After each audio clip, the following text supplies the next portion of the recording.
All right, and we're live. Bangkok Chitchat. Welcome along, everybody. Hello, Andrew. How are you doing? Not bad at all. All right. Well, this is a Bangkok Chitchat. What's happening? Where we go around the country and getting, what people are doing in different provinces with respect to the COVID and stuff. We've been to Pattaya, Ricky, and we've been up with Chris Walker in Chiang Mai. And today we're going to speak to Richard from Hua Hin. So he's been sitting in the green room, eating our croissants and jam and everything else. And he should be coming anytime soon now and join us. He's joining. Anyway, I hope you guys are doing well. Anyway, thanks for joining us, as I say. And there is Richard. Oh, having your breakfast. Yeah. Morning, breakfast. I didn't check that. It was on your rider, right? Okay. There you go. Before we start, I'd like to introduce Richard from Hua Hin. And before we get into these questions for your sort of report, what are you doing down in Hua Hin? Why are you in Hua Hin? And, basically, quickly, what you're doing down there. What am I doing here? Taking in the sun on the beach. I've been living down here for 5 years, semi-retired, as they say, but I'm working harder now than I've ever done in my life. I run a little radio station here, which is good fun, and it's quite popular. It's called Surf 102.5. It's on FM and streaming, as most of them are. So that keeps us fairly busy, and it's quite popular. But other than that, we just got, we live out here, about 5 clicks from the beach, up the hill, inland a bit, so, no tsunami. And the family is here, and we just enjoy life out here. That's it. Absolutely, absolutely. Okay, Andrew, you got a few questions you want to kick off with? The first thing, you said you go down there to get a tan. Why is it that Brits always say they go down for a tan, but they've never got one? I know. Actually, I stay in the shade. I mean, being Scottish, we're not even white. We're blue. Yeah, we're sort of a light blue. That's good. That's because it's bloody cold in Scotland. That's why. Yeah, but even you come to Thailand, 30 years in Thailand, and I'm still white. Yeah. Well, so am I. But I stay in the shade nowadays anyway. Like you, Andy, been out here for far too long, and keep out of the sun if we can. But still enjoy living in Thailand. And Hua Hin has just proved to be a really fabulous place to settle with the family. Yeah, I mean, just because it's international. A lot of it's international. Also Thai, if you want it. And it's a mix and match of everything, which is really quite unique. Yeah.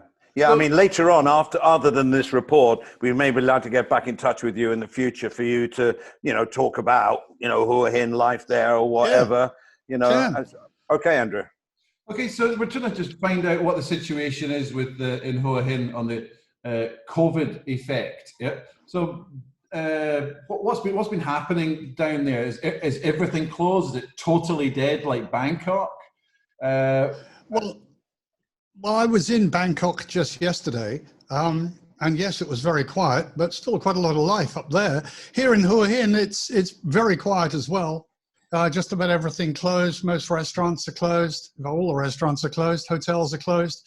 And I think the hotel closures have been that's been the biggest impact, certainly with tourism, but certainly also in terms of business, because we've got about 10 or 15 really good, high quality 5-star hotels all the way down the beach here. So, they're just not able to function. So that's been a huge thing. But other than that, there are little markets that are still going. People are still going down to the 7-Eleven and whatever. Everybody's wearing a mask. It's masks more than crash helmets on bicycles now. So, life continues. I think it's fairly similar to Bangkok, except it's quite a lot quieter. Well, we've talked to a few people, I say a few, Ricky in Pattaya, and a guy called Chris up in Chiang Mai. And they said it's hard to get into the province. In Pattaya, road checks, you've got to have a reason to get in, same in Chiang Mai. Is that Hua Hin? Is there any of that going on? Well, I didn't have a problem. I went to Bangkok yesterday. Actually, I left here at 5 o'clock in the morning, just after 5, and I drove up to Bangkok. And I was there in 2 hours, 15 minutes, which is... That's a world record for Hua Hin. Well, I was only doing 110, 120. I wasn't driving that quickly. No police, no roadblocks, nothing at all. And I think the police had been up overnight doing the curfew and probably just, clocked off the hour or so before. And then coming back, there were a couple of, road checks, roadblocks, but nothing serious. They weren't really stopping people. And then just before I got home on the bypass around Hua Hin, the police stopped us again and they said, "Oh, over there." And they wanted to check my temperature. Very nice, very friendly, no big deal. Temperature okay, and off we go. They didn't ask you. They didn't ask you about what's your business in Hua Hin? Do you live there? No. Are you working there? None of that. No, I had a truck full of equipment actually, which I brought down from Bangkok, and no questions asked at all. But I think, as you've implied, I think there are different rules in different places, and different provinces will be a little tighter than others. But here you have the alcohol ban, right? No alcohol, right? Oh yeah, no alcohol down here. No, everywhere. I think that's the case. I think right it is. now. Yeah. And no flights in and out of the airport either. So cheers, guys. Yeah, well, we're on the tee. On the nothing. Yeah. So what about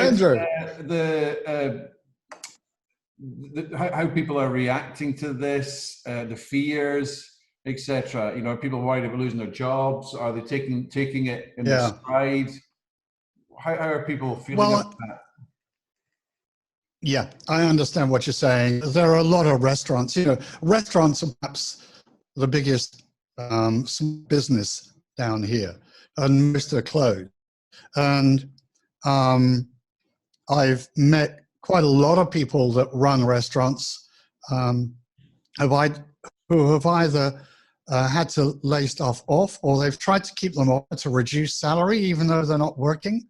I think most places have tried to keep the staff with some kind of income, because unemployment is really horrible, and the estimation is nationwide perhaps 10 million out of work over the next few weeks, and that's outrageous. I have a business in Bangkok, and we've had to let our staff not off, but without pay for 3 or 4 months, and that's going to be very difficult for them. And that's been the same down here in Hua Hin as well, with small restaurants and small businesses are being kept on a very low income or with no pay. Some have been let go altogether. It's very, very difficult. Are landlords supporting the restaurants by reducing rent, or are they start going, nope, pay the money or go? I am not sure. I think it's a case-by-case situation. I haven't discussed that with anybody here.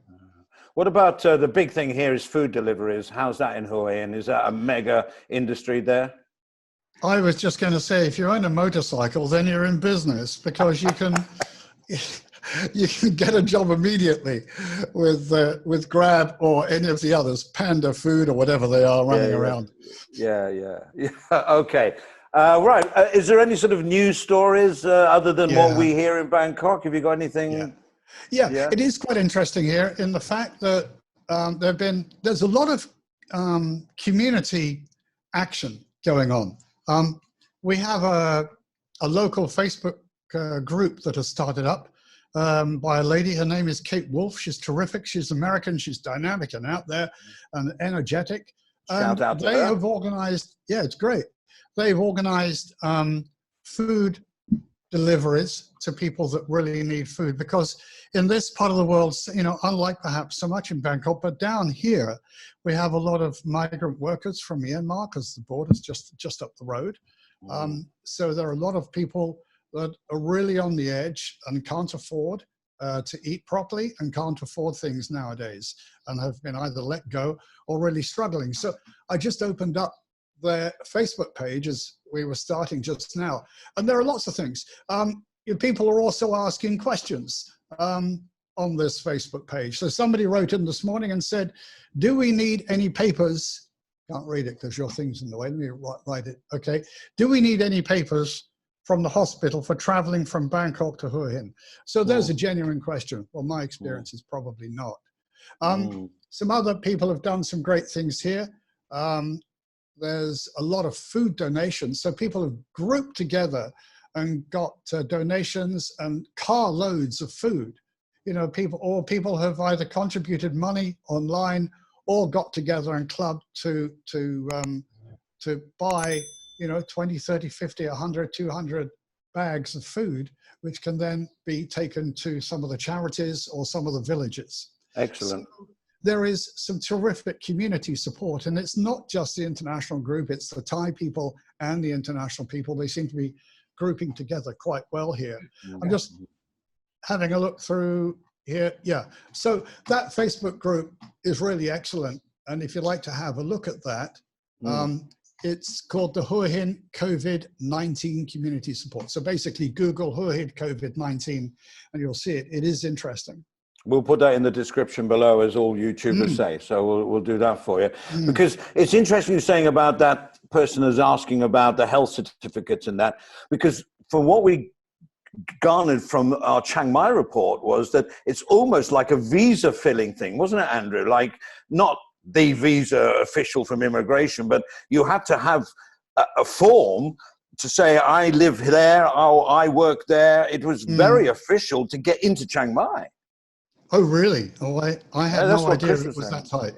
Yeah. So what about other parts of the country? What about going down to, say, Chonburi? Any problems down there?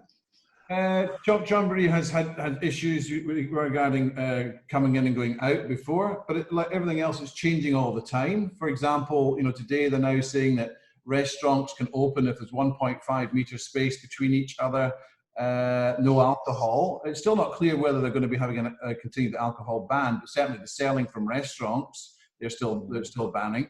So things are slowly opening up, but the worry is obviously not just what's happening now and how they're opening up, but even when it is open up, how long will it take for people to start wanting to go out, never mind whether it's legally allowed or not. Yeah?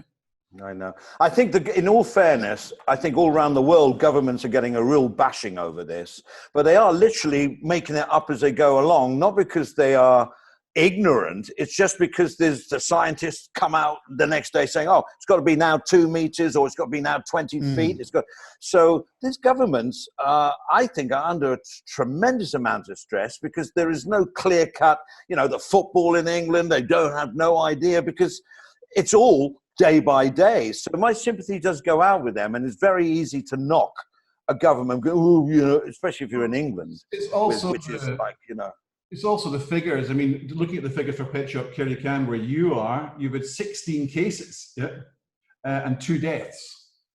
That's what the latest report is. So shutting down a whole area, a whole province is a bit of a stretch when you compare it against Europe. So but nobody knows the figures even in Europe. Yeah. So my question is basically, should there be some relaxation, knowing there could be a second wave? We all know that, but we're not going to know that until we go to the second wave. Yeah? And maybe what they have is they don't allow tourists to come in, because that's the biggest danger. If you've got it controlled inside the country, keep it controlled inside the country till other countries have sorted themselves out and allow flights coming in from the countries. Maybe in a month, 2 months' time, flights coming in from countries who haven't got it in control, which is not the UK, which is not Italy. Yeah? When you're down to single figures of growth, maybe then you start opening things up. But who wants to travel if you arrive back and have to immediately go into 14 days? Your holiday's gone. You might exactly. Sell. Yeah, well, we were due to go back to the UK this month, but we didn't want to spend 14 days in the middle of a quarantine place. So we thought, no, we're not going. Just outside Heathrow. Not that at all. But I think it depends, country to country. 14 days in Milton Keynes. Yes, exactly. Literally in the Hilton or something. I don't know. I do think that Thailand's been fairly good and proactive in its response. A lot of people criticize the government, but of course it's a very difficult situation. I think Thailand has been absolutely terrific in being able to, I think initially they identified the fact that people, as Andrew, you were saying, coming into the country was a major problem.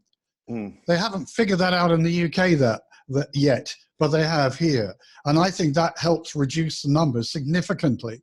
In terms of local things going on here, I would expect to see a bit of an opening up. I was contacted this morning by Banyan residences down the road saying, oh, I want a new ad on the radio, please, because we can now rent our properties out. We've been allowed to do that, and that's just happened. So as you were saying, Andy, the rules are changing every day, and there is a little bit of opening up now, I think. Yeah. A question I would like to ask you, you're producing a radio station down there, 102.5 Wave. And how are you handling that? Obviously, old habits die hard, right? Yes. So my question is, how's that affected you? I mean, did you have DJs before coming into studios, and now you're recording? They're recording from home, or what? I'll show you. Can you see this computer here? I got a computer there. Yep. Okay. On here, I can click onto that, and there's the playlist of the radio station.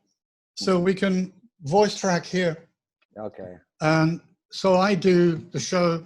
I do a show here, and I do news here. And we have a morning DJ who uses this software. He's not even here. He's in Hong Kong. Don't tell anybody. So that's Andy does our breakfast. You just have Richard. So my question is, Richard, is that how you did it before, or is that now because of COVID you're doing it like this? We were aiming to go in this direction anyway. That's exactly because we just feel it's a little more practical. Doing the this production is and stuff. Backed up a conversation I had with Andrew a couple of days ago by saying this COVID thing has just speeded up what might have come over the next 5 or 6 years. Anyway, yeah. Okay, exactly. Then, well, look, listen, Richard, we're going to cut it there. We definitely want to talk to you again because we love to. This is a benefit from COVID is we've started to do Zoom. We always wanted to do it, but we never got around to sort of doing it in our shows in the studio. But this is absolutely fantastic. And we want to talk to you again about it. So unless Andrew's got anything else to finish off with, normally he does. Oh, that's a first. I lost you for a second. Go. Oh, normally, Andrew's got a habit of coming in at the last minute when we got like 5 seconds to go with a great question that takes a half, but he hasn't for the first time in his life got a question to ask. So we'll leave it there. We'd like to thank Richard very much. I didn't use your surname because I wasn't sure whether you use your radio name or your family name. No, so I just use Richard. Yeah, just Richard from Hua Hin. Good luck with the radio, 102.5. And good luck with the Facebook page. And the report that you gave was fantastic. It's lovely to know this community spirit that has risen from all the horrible, awful thing. And we're actually doing a show later on today about the positives of COVID-19. The thumbnail's not going to look that good, but you've got to, because there's a lot of doom and gloom around. And if you just listen to all that 24/7, you're going to have a mental problem. I had to stop. You've always had a mental problem. Yeah. There you go. But I think people are finding new things to do at home, exploring new things. Whether it's reading books or board games or whatever. But I'm going to let you get. Oh, okay, yeah, because we're short for this Zoom thing. So, okay, so we're gonna do something with you in a moment. All right, I'll come back in around 5 minutes. Keep going, yeah. Okay, all right then. Okay, thanks. Well, there we go. That was a great report, Andrew. I enjoyed that. Wasn't that informative?